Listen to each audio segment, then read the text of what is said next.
government thought it was important to set up the Parent Carer Forums because it was one of the recommendations in this really good and effective report that Andrew Adonis and Ed Balls had written.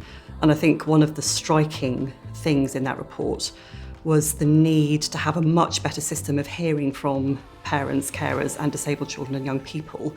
But to be honest, I also think that they probably didn't have any expectation that the Parent Carer Forums would go on to be such a critical plank of the whole Aiming High programme.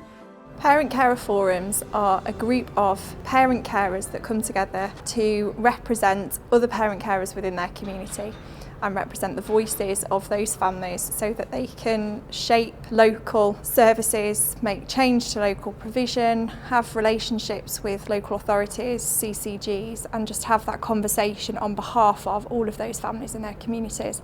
Their understanding of their own experiences help them to then have conversations with other families so that they can then go out and represent all of those different people and make sure that those voices are heard and experiences on the ground are reflected in any decision making that takes place locally.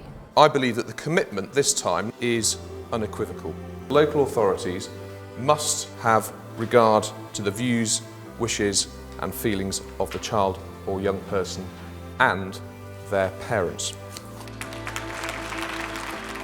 Parent carer participation doesn't have to be difficult. And very often it's a case of just raising people's awareness of what the problem is, and slight changes to the way people work can bring about huge improvement to the experience for disabled children and their families. It isn't that there is a cosy relationship here.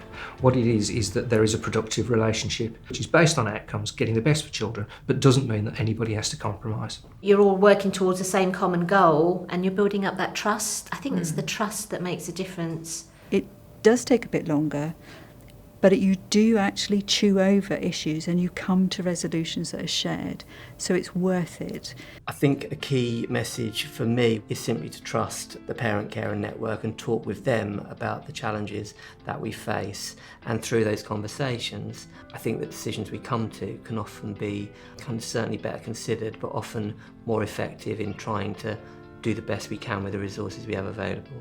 Working together in partnership isn't a process, it's a belief system. You've really got to, at your core, believe that it's the right thing to do, firstly, and secondly, that you will make better decisions. The difference that parent carers have made to national policy, I think, is quite profound.